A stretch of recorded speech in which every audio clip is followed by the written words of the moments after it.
what most people do is they get customers and then they put them on an email list where they just say like Sell it 10% off for more Yeah. sunglasses. You know, hey, we released a new sunglass. Here's a another cool picture. Here's a cool picture of the sunglasses, and it's just sunglasses, sunglasses, sunglasses. Right.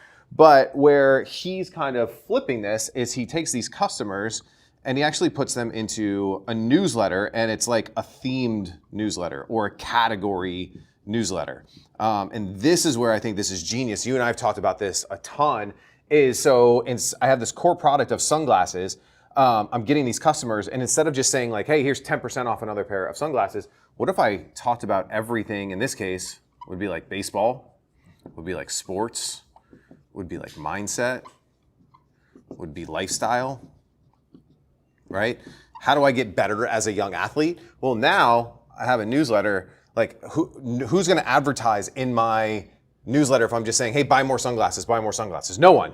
Literally no one. Yeah. But now if I have a newsletter that is a baseball lifestyle, right, or a sports lifestyle or a youth sports lifestyle, that opens it up to Logan Paul might want to advertise Prime in here. The guy who makes new bats, or Bruce Bolt might want to advertise in here. Or like, this changes the game because now the newsletter is going to generate revenue. Yeah. And then I can take that revenue and I can go get more customers, which makes my newsletter bigger, which means I can get more advertisers, which gives me more revenue to go get more customers.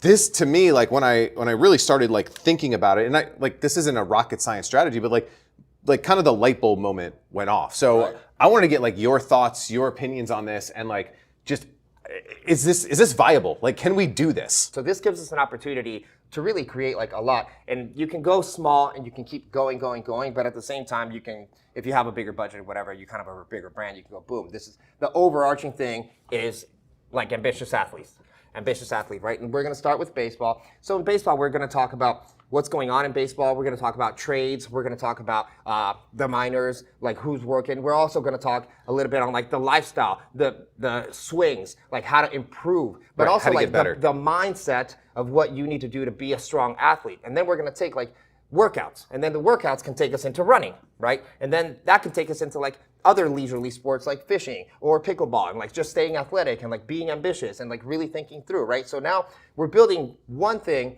that has these subtopics that if you're using a tool like Beehive, right? Yep. You can even say like, hey, if you like this one, you can go to this one, this one. Later on, you can even segment them. You can totally segment things that people are clicking on as well to have a better understanding of like what's working better and to create better CPM offers for your potential new advertisers as well. So now you're selling the sunglasses, but people are reading and they're getting into the community. And so it's also framing it differently in that, you know, we think the goal of advertising is to just generate that first sale. We want to be profitable on that first sale. Right. This way of thinking is totally different because I can go out and I can acquire a customer. I can get somebody who, you know, gets the sunglasses, and I can be profitable, but I can also not be profitable. Right. I can actually lose money on the initial sale, knowing that now they're a customer. They're going to get onto my newsletter, and I'm going to monetize that newsletter. And the more people I can get into that newsletter, the more I can charge advertisers for brand deals, affiliate commissions, TikTok shop stuff, whatever it is. And then, yeah, I can sell them more of my own sunglasses at a higher margin because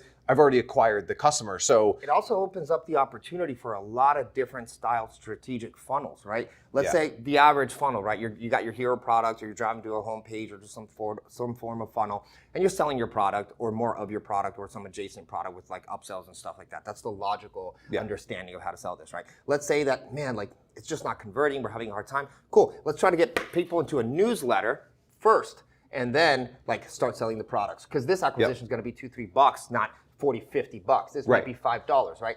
Conversely, oh, I don't know if I want to start there. Cool. Hey, join this newsletter and get this product for $5. Now it's a free plus shipping.